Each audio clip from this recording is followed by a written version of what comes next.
La Côte d'Ivoire tarde à exploiter son potentiel minier. La Côte d'Ivoire, qui s'est développée grâce à l'agriculture, tarde à exploiter son potentiel minier, le boom attendu étant aujourd'hui suspendu au débat en cours entre gouvernements et industriels sur le cadre légal de l'exploration et de l'exploitation des mines. On n'a pas d'industrie minière en Côte d'Ivoire, affirme à l'AFP, sous couvert d'anonymat, une source proche des compagnies internationales présentes dans le secteur. Depuis son arrivée au pouvoir, il y a 2 ans, après une crise politico-militaire ayant fait quelques 3000 morts, le président Alassane Ouattara affiche pourtant sa volonté de faire de la Côte d'Ivoire un pays minier. Il y a du chemin à faire.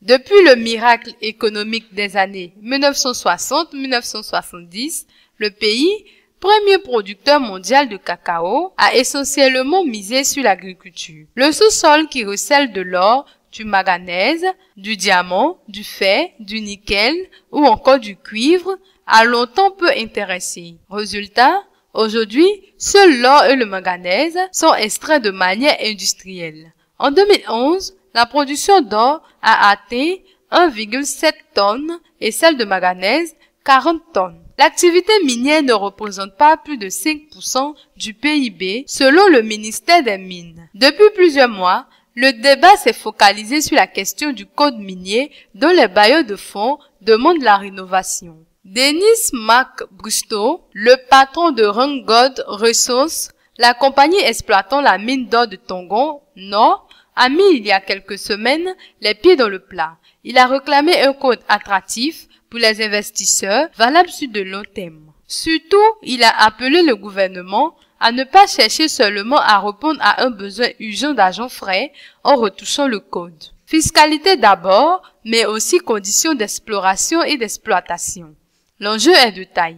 Le pouvoir y voit l'occasion d'accroître ses recettes quand les privés soutiennent que la Côte d'Ivoire est, du fait de son régime fiscal, notamment, moins attractive que d'autres pays comme le Burkina Faso voisin. C'est un cas de nationalisme africain, analyse un diplomate occidental. Les Ivoiriens ont vu ce qui s'est passé dans d'autres pays d'Afrique et ne veulent pas se laisser dicter les règles par les multinationales. Or, même si aucun gisement mammouth n'a été repéré pour l'heure dans le sous-sol ivoirien, le potentiel minier est jugé alléchant par les industries comparé à ses voisins. Transparence. Du côté du groupement professionnel des miniers de Côte d'Ivoire, GPMCI, on affiche son optimisme concernant le débat autour du code minier. Les discussions en cours progressent et nous donnent de bons espoirs d'arriver à une porte de sortie élégante, assure son président Nouo Kone. Mais en privé, les opérateurs étrangers